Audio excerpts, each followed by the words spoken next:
मुस्लिम नाम रखकर योगी और राम मंदिर को उड़ाने की धमकी, और धमकी दी जाए कि हम मंदिर उड़ा देंगे, हम बीजेपी के फला नेता को उड़ा देंगे। इस तरह की धमकी अगर किसी मुस्लिम के नाम से मिले तो बहुत सारे लोगों को लगेगा ये तो होगा ही, मुस्लिम तो ऐसे ही होते हैं। लेकिन इस केस में ट्विस्ट है, साजिश एक किरदार की जो भगवाधारी है, जो खुद को सनातनी कहता है, जो खुद को योगी मोदी का समर्थक कहता है, यूपी में रहता है, लेकिन उसने एक ऐसी साजिश रची जिस साजिश से जब पर्दा उठा तो ये दो लड़के पुलिस के शिकंजे में आए।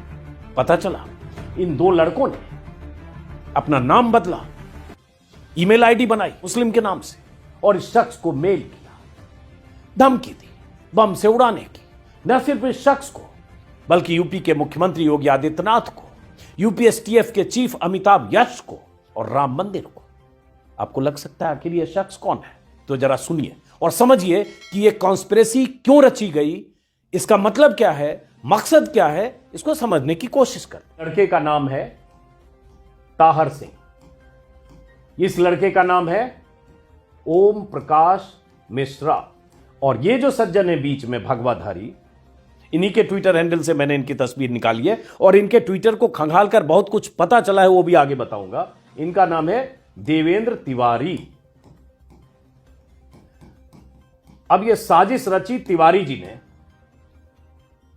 फर्जी ईमेल, फर्जी नाम के साथ धमकी वाला ईमेल भिजवाने की या रिसीव करके और पुलिस को भेजने की, और दो को इन्होंने उसमें शामिल किया। फेक आईडी बनाई, एक शारिक खान के नाम से और दूसरा जुबैर खान के नाम से। मतलब इन्हीं लड़कों में से नाम बदलकर दोनों ने मेल किया इनको, तिवारी जी को। जब आप किसी को ऐसे मेल आएंगे जो मैंने पहले कहा, जुबैर खान या शारिक खान के नाम से, तो किसी को भी लगेगा कि यार ये लोग तो ऐसे इस नाम वाले तो होते हैं और इन्होंने मेल किया है और इनके भीतर एक धर्म विशेष को लेकर नफरत है, इसलिए इन्होंने सही किया होगा। ऐसा नैरेटिव गढ़ने की कोशिश होती है इस देश में और हो रही है, लेकिन यहां कहानी कुछ और है। वो जो भगवाधारी बीच में सज्जन थे दिखे, उनका नाम है, जो मैंने बताया, देवेंद्र तिवारी। देवेंद्र तिवारी है, इनका बयान सुनाता हूं।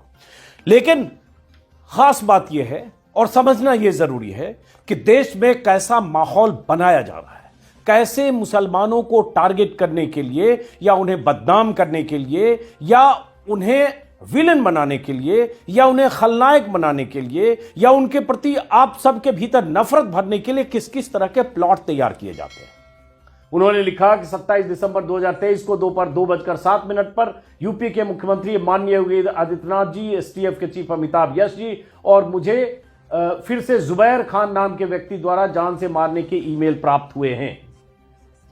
जान से मारने के ईमेल प्राप्त हुए हैं, जिसे लेकर मैं इस खबर के साथ प्राप्त हुई मेल की फोटोकॉपी संलग्न करते हुए शासन प्रशासन से सुरक्षा की विशेष जांच की मांग करता हूं। इस पर संज्ञान नहीं लिया गया तो शायद मैं यह मान लूंगा, इसको सुनिएगा गौर से, शायद मैं यह मान लूंगा कि मेरा भी नंबर इन गैर समुदाय के जिहादी व्यक्तियों द्वारा ब्लैकलिस्ट में डाल दिया गया और बहुत जल्द मैं गौ सेवा के नाम पर शहीद हो सकता हूं। के बाद पुलिस को और मुख्यमंत्री को और मीडिया को टैग करता है और टैग करके बताता है कि मैं निशाने पर हूं। और सिर्फ मैं नहीं, यूपी के मुख्यमंत्री निशाने पर हैं, राम मंदिर निशाने पर है और एसटीएफ के चीफ निशाने पर हैं। और उसने आज तक बीजेपी यूपी, ये भारत समाचार है, ऐसे जितने चैनल, योगी आदित्यनाथ, नरेंद्र मोदी, यूपी सरकार, UP police, ABP news, ANI, मतलब इसने पूरे इंतजाम किए थे कि हर जगह डीडी न्यूज, हर जगह डीडी किसान, हर जगह ये खबर भी चले, बीबीसी, हर जगह ये खबर चले, उसे कैसे जान से मारने की धमकी मिल रही है। तो इसका मकसद था कि ये इस तरह से लोगों को बताए। लेकिन उसके पीछे क्या मंशा थी? उसने इसमें ईमेल में गाली गलौज लिखी गई है योगी आदित्यनाथ के लिए भी, एसटीएफ के लिए भी, जो मैं दोहराना नहीं चाहूंगा। लेकिन नीचे लिखा हुआ है कि हम लोगों को पता चल गया है कि पूरे भारत या उत्तर प्रदेश में देवेंद्र तिवारी की टीम के लोग गौ सेवक कर रहे हैं और हमारे समुदाय के लोगों को पकड़कर परेशान कर रहे हैं, और इसके बाद ये सब कि हम ये सब करेंगे और इसको उड़ा देंगे, इसको उड़ा देंगे। मतलब देवेंद्र तिवारी ने खुद को हाईलाइट करने के लिए या सुरक्षा पाने के लिए या वीवीआईपी सिक्योरिटी पाने के लिए उसने एक ऐसा प्लॉट तैयार किया जिस प्लॉट से लगे कि उसे जान का खतरा है, और खतरा जुबैर खान और शारिक खान या इस तरह के मुस्लिम जो समुदाय के लोग हैं जो उसकी गौरक्षा से या गौरक्षक के तौर पर जो काम कर रहा है, मुहिम चला, उससे परेशान है, नाराज है, इसलिए उसकी जान लेना चाहते। इस तरह का इसने प्लॉट तैयार किया। लेकिन जब वो खुलासा हुआ, जांच हुई, तो पता चला कि दरअसल वो दो लड़के इसके परिचित थे। एक लड़का इसका ही एक कोई संस्थान है लखनऊ में, उसमें काम करता है, अब तो खैर गिरफ्तार हो गया। और उसके बाद उससे कहकर दबाव बनाकर जैसे भी उसने एक फेक आईडी बनवाई और उसके बाद ये मिल के, अब जरा ये क्या कह रहा है देखिए। ये जब उसने ट्वीट किया था और जब लगातार ट्विटर पर ये कह रहा था कि इसे जान माल का खतरा, लगातार 19 तारीख को मुझे एक मेल के माध्यम से जान से मारने की मुझे और माननीय मुख्यमंत्री जी को धमकी आई थी।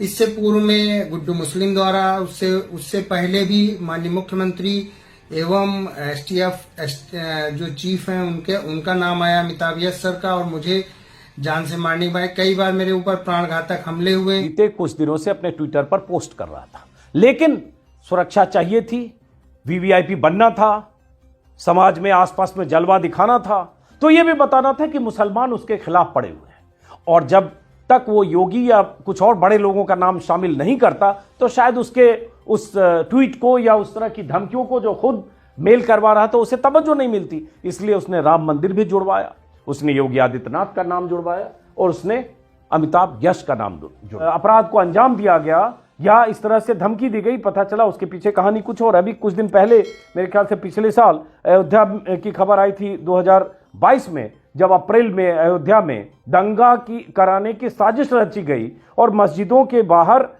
जो इस तरह के मांस या इस तरह की चीजें फेंकी गई, धार्मिक पुस्तक फाड़कर फेंक दी गई, फटी हुई धार्मिक पुस्तक, और ये सब इसलिए साजिश रची गई ताकि कुछ दंगे जैसा माहौल हो। और पकड़े गए तो पता चला कि कुछ आरोपी पकड़े गए, कोई हिंदू योद्धा संगठन था, उसके लोग रात में चेहरा ढककर मास्क लगाकर मोटरसाइकिल पर इस तरह से हरकतें कर रहे थे। 10 लोग उसके साथ थे जो अलग अलग मस्जिदों के बाहर इस तरह की आपत्तिजनक वस्तुएं या सामान फेंक रहे थे। ये पिछले साल की घटना। इसका मकसद क्या है? अब पुलिस को यह पता करना चाहिए कि ये देवेंद्र तिवारी के पीछे कौन लोग हैं, कहां तक इसकी पहुंच है। अगर देवेंद्र तिवारी की तस्वीर ट्विटर पर ऐसी आती है योगी आदित्यनाथ के साथ, ये नवनीत सहगल दिख रहे हैं, हालांकि तस्वीर पुरानी है, मैं ये भी कहूंगा कि मुख्यमंत्री से मिलने कोई भी जा सकता है, किसी न किसी ढंग से जुगाड़ करके भी जा सकता है, लेकिन कोई आदमी लगातार ट्विटर पर अगर ये लगातार कह रहा था और इस तरह के ट्वीट कर रहा था, ये जांच तो हो और सामने तो आए कि उसका मकसद क्या था।